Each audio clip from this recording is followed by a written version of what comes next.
Hey guys, it's Dr. Bailey with Dr. Bailey's Evolved Health and Wellness. We got another Medical Monday. We're getting ready to get kicked off here. Just kind of finishing up some notes and whatnot here. Today's kind of an interesting topic. We're going to talk about insomnia, sleep. It's been something that's highly repetitively discussed in almost all of our appointments right now, especially when we start talking about renewals. I'll give everybody just a moment to kind of get online here. Hey, how you doing, Mr. Brooks? Any big questions, any big concerns or whatnot, drop them down in the comment box. Share the video out. We'll be I'll be happy to answer any questions that you guys have. We got anywhere from 10 minutes to 30 minutes. So I'll do everything I can to make sure y'all get taken care of. How you doing, Mr. McAlexander? Um, Again, today's topic, insomnia. It's kind of an interesting deal because, today I think I had about 47, 48 patients on the schedule today. 29 and 30 were renewals.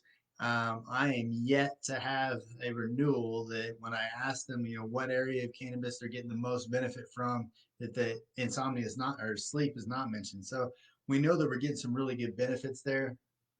I think that as a society, we don't really give sleep enough discussion and enough value. It's a huge deal, and there's a lot of issues that go along with poor sleep. How you doing, Miss Crook? It's been kind of a piece together deal as we learn more about it. All right, insomnia. Here's what we know. So sleep, what is sleep? I mean, we all know you drift off into sleep. You got about four different stages. You've got two light sleep stages. First one is about 5 to 10 minutes long. Second one and 10 to 30 minutes long.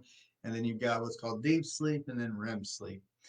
Now, your restorative sleep is REM sleep. REM sleep lasts anywhere from 10 to 60 minutes long. Your cycles usually ebb and flow throughout the night. Now, what we noticed with insomnia, and insomnia has a bunch of different levels and characteristics and grades, and that would literally be an hour to 2 hour long discussion just on that. But what we're looking at is either an inability to fall asleep or an inability to stay asleep. What we know is that it's associated with higher metabolic rate. Hey, Miss Sheehan, how are you doing? It's associated with higher cortisol levels or stress and ACTH or adenosine cortisone hormone, corticotropin hormone. Apologize.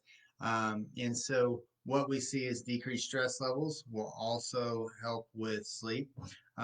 This is also highly common in PTSD. And whenever I ask PTSD patients to break down their symptoms, we always break it down into about six different things: anxiety, depression, night terrors, troubles with sleep, large crowds, loud noises. This sleep plays a huge role. Now, what we see with sleep, if you have poor sleep, it leads to anxiety and depression. It's like 85 to 90% of the time. We know that in 100% of people with chronic medical issues, anxiety or depression, that they will, and in fact, have insomnia. It's crazy because not very often do you get 100% of a response of anything, but that is definitely something that happens. So, what we see with patients with recurrent or chronic insomnia, decreased generalized quality of life, increased anxiety and depression, increased risk of coronary vascular disease, or cardiovascular disease, and increased risk of diabetes, and also increased risk of Alzheimer's, which is kind of an interesting correlation there. If you look at the big picture from the Alzheimer's perspective, uh, I think this is going to go into something along the lines where we know that memories are made with REM sleep, which what we hear about a lot of times in like college or high school, or somebody that's preparing for a big test and they cram all night long. You have a short-term memory aspect there, but you don't make long-term memories unless you go to sleep. And so I can remember in medical school, we had these little breakout rooms at OSU, and they were kind of like little office spaces tucked in away in the college. And I would bring an air mattress in because I knew I'd be there all night long. So I would sit there and I would study, and then I would take a 2, 3 hour long nap, air mattress on the floor, then get up and study some more. And the whole hope is that by doing that repetitively, you're able to kind of make some memories and store some of that information that you're coming across. Now, one of the other things that you will hear about, this is one of those things I've got. It's called this is oh, my mind just went blank. Little watch deal that measures heart rate variability. Another thing that we see in patients with chronic insomnia is an elevated resting heart rate and decreased heart rate variability. And so, what that all basically comes down to is again is stress and cortisol levels. Now, one thing we have to be cautious with, and I say that with my cup of afternoon coffee right here, is caffeine intake, and it's very similar. Anything that provides energy, a lot of B12 vitamins in the afternoon and stuff. Because what happens is with poor sleep, you get tired throughout later on in the day. Once you're tired, then you're going to try to recover with caffeine or some of these other issues. Now, one of the big pushes is sleep hygiene. Now, what is sleep hygiene? Bedrooms, dark, no TV. That's a big one. I know I've got a big TV in my bedroom to watch TV and stuff on. I'm real bad about that. Fortunately, I haven't ever had an issue really with insomnia, but it's definitely something to look at. No music, nothing to really disturb the sleep process. That's the first step in trying to treat insomnia. And a lot of the medications, and I hear this so often from patients that don't understand the issues with the medications that we use for sleep. Ambien, Lunesta, Trazodone, Remeron. These medications are benign, I guess, in a way, not a whole lot of side effects. But the problem is the side effects when they do occur, or the interactions when they do occur, happen without warning. I can tell you, I was admitting patients to Hillcrest here in Tulsa. Had a gentleman, I want to say he was like 52, 53 years old, ended up in the intensive care unit because he was taking Ambien, been taking it for over a decade, and woke up and was driving and hit a pole and went through his windshield. I mean, that's about as legit as you're going to get. Had another patient that came in because she woke up and she was cooking, and while she was cooking, she poured grease on her arm, had to have a bunch of reconstructive surgeries to try to save her arm. So these medications we know cause issues and cause concern, and that's where we start to look at, hey, where does cannabis fall into this? So um, going forward, what I've always tried to do with the aspect of looking at it from a perspective of cannabis and terpenes and all of that, what's the treatment options? Well, what are we looking at? And so the big issue that we're having in some aspects with cannabis right now, and it's getting better in Oklahoma, Arkansas still a little bit behind, but it's getting better, is the availability of high CBN or indica dominant strains. And when I say indica dominant, 70-30 or stronger, not anything closer to 60-40 or 1-to-1s. And the reason being is some of the stuff we discussed in previous videos about how THC and Delta 9, especially Delta 9, can cause energy and get your mind kind of running, whereas your body may be relaxed, mind's still going to be running a little bit. Now, um, we'll go over some strains here in just a minute. Terpenes. There's probably four. Let's see, I got a list here. Four that are predominant, and and I feel like I talk about the same ones repetitively. And a lot of them, because of the medical issues that we've centered around right now, it's really come down to the effects of a lot of these same terpenes. So myrcene, caryophyllene, again, that's kind of my big one. I love caryophyllene, limonene, terpineol, and linalool. Um, Now, linalool is lavender based. I think everybody kind of has an idea that eucalyptus and lavender is kind of relaxing. A lot of times, if you go in for a lot of the sports massage or yoga places, they'll use those type of because they are. They'll open up your nasal passages, and they can be kind of have a relaxing sensation. They also help decrease cortisol levels, so that's where you're going to get some benefit from that. Now, CBN, that's where I feel like a ton of research is going to be going. If you can find strains or whether it's a concentrate or whatnot that's high in CBN, that's where your benefit for sleep comes from. We know that that helps with transitioning into deep sleep and REM sleep almost as well as melatonin. Now, on a non-cannabis aspect, this is what I personally use. Don't get any endorsements or anything like that. It's just a product that I found that works really well for me. This has got theanine in it. It's got melatonin, chamomile, passion flower, and lemon balm. And I'm not a big, I don't take medications really at all. And then I use CBD periodically as well. I can't use niche cannabis products in the military. They frown on that. But this stuff works really, really well. So if you're outside of the cannabis realm, or just looking for something to add to it, I've had a really, really good response to these. You get them at Walmart, Walgreens, Target, some different other places, but they've been really, really well. Let's see here. Apologize. I've been keeping up on my comments here. So Miss Crook, insomnia since childhood, ADHD, bipolar, on Chiari, don't take meds. The only reason I can't eat from my car, docs have me on the max instead of sleep medic. Crazy. So a lot of patients have had issues with sleep difficulties. And sleep difficulties can come from a variety of different things. And you'll hear people trying a bunch of different things to try to get them resolved. Now, and I've heard of people, the exercise, and and if you've been following this for very long, you know that I'm a big proponent of exercise and health and fitness and those types of things. You do have to be cautious with afternoon and evening exercise, though. Everyone's heard of the old saying, the runner's high and dopamine response and all that. That can trigger after exercise. Now, there are some times you can really, push a hard workout and you're going to be exhausted after and you're going to be ready to go crash out and go to bed. But that doesn't happen very, very often. Now, don't get me wrong, you can get a barn burner in and do that, but most of the time it's going to spike up your or your sympathetic response, your nervous system, and it's going to wake you up. Now, opposite end of the spectrum, if you can do it early in the morning and sleep early, and you're just going to bed in the evening times, a normal sleep pattern, that's going to give you a lot better response to get to sleep. Let's see here. So, Mr. Turner's yes. So there is a little bit of difference for y'all. So rapid eye movement, or REM sleep. So there's deep sleep and then there's REM sleep. Differences are the eye movements. Differences in the length. There's some vital sign differences as well when you're in those two sleep patterns. It's kind of interesting, but definitely some differences in those two sleep patterns. Uh, Coffee actually helps me sleep. Strange Jesus. Um, there are some folks that can respond that way.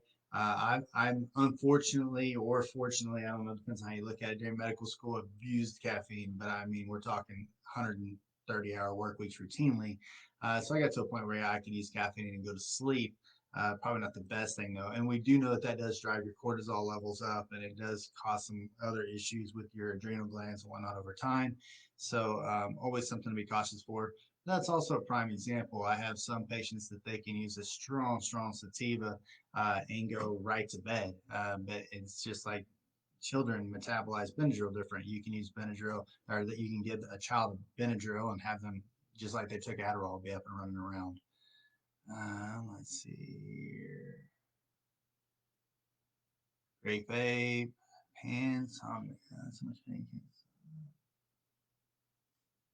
Miss Crook is having a ton of pain, um, and pain leading to poor sleep. And so that is going to be kind of I don't want to say complicated. It's not really super complicated. I think what you have to break it down when you're having severe pain is leading to poor sleep. And that happens. It's kind of like I was talking earlier, chronic medical issues of any type that leads to anxiety and typically has anxiety and depression associated with it, because it is depressing if you're constantly having to battle a medical issue. It's constantly dragging you down. Anxiety and depression happens a lot. And then in those groups of patients, it's almost 100%, it's almost universal to develop sleep issues. So what you have to look at when it comes to, Miss Crook, and you're having a lot of pain, is what's your pain from? Is it a neuropathic or nerve type pain?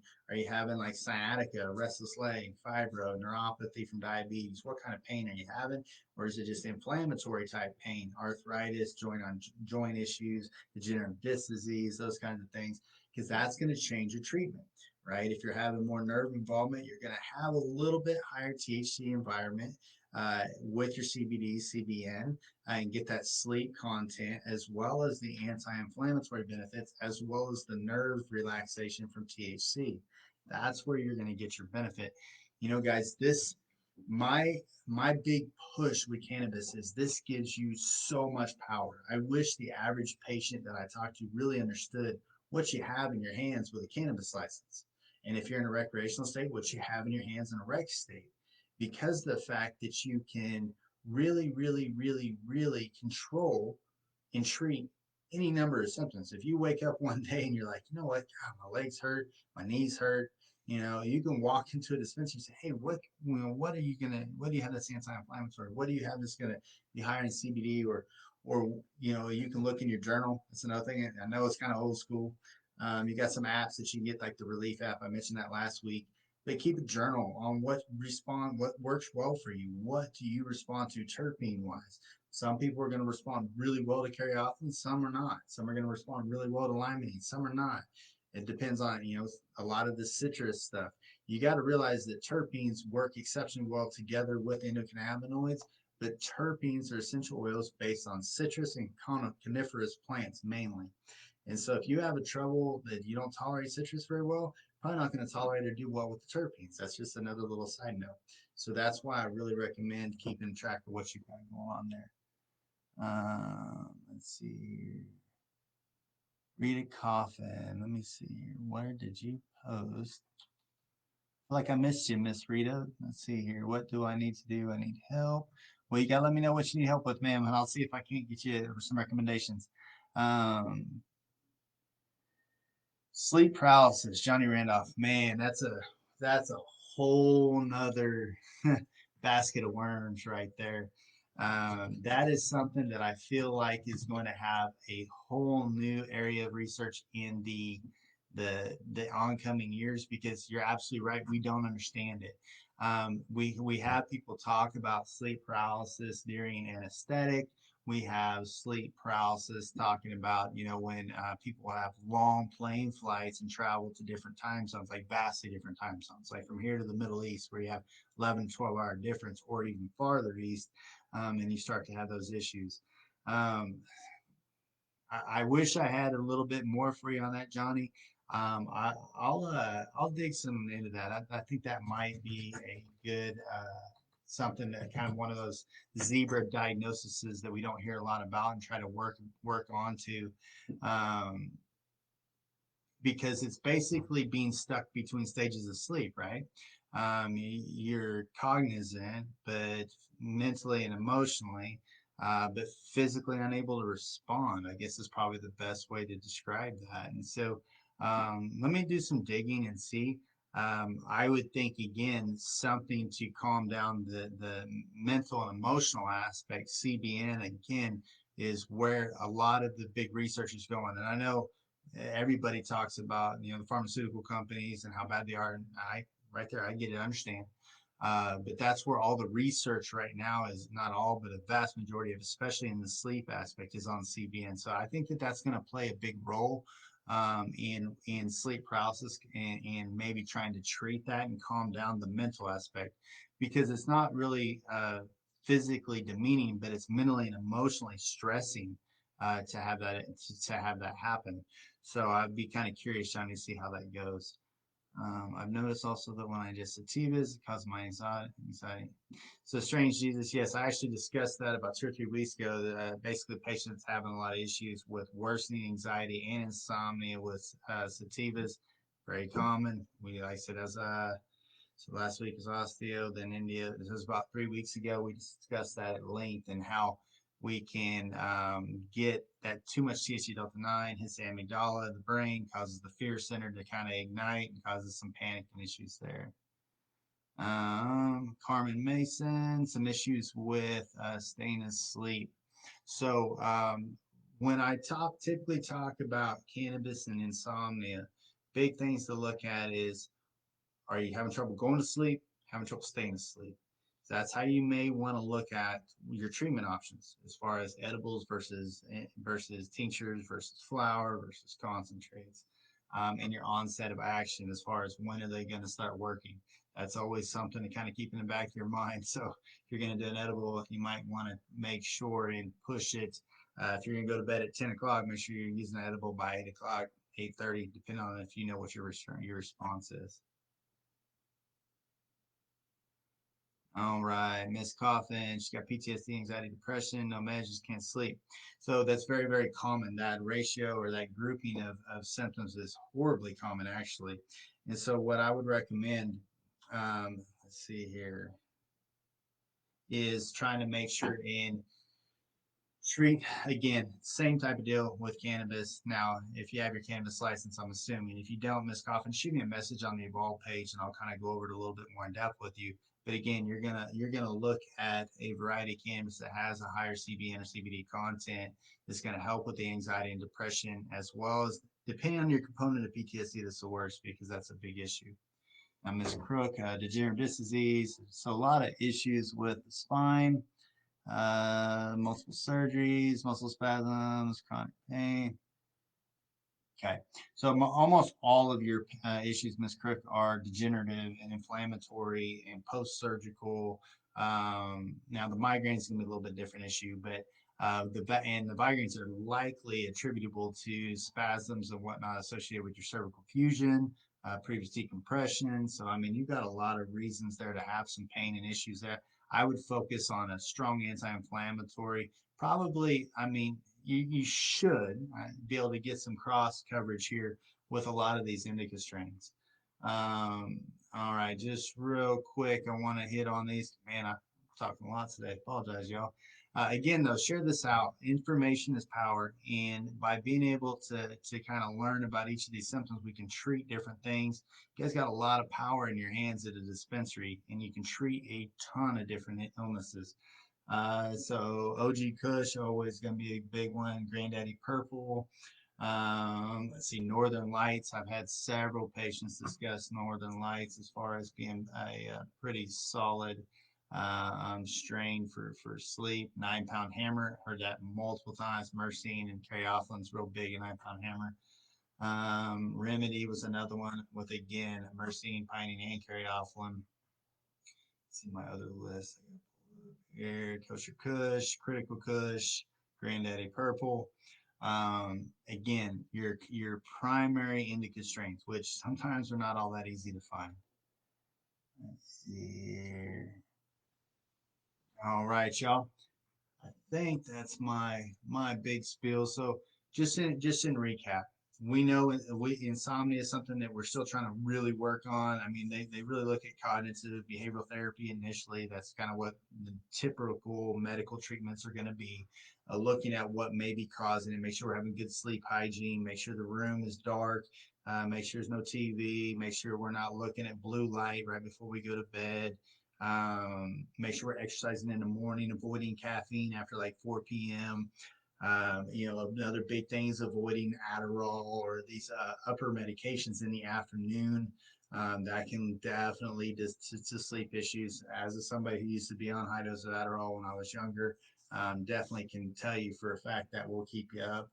And then what we see with insomnia, increased risk of anxiety, increased risk of depression.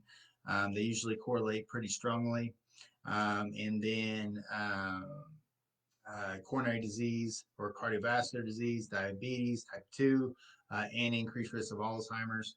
Anytime, as in a side note for my younger patients or anybody that's going back to school or studying for exams or tests, you don't make long-term memory and you don't store all that information that you're studying unless you get into REM sleep. So you got to get that sleep in there somewhere.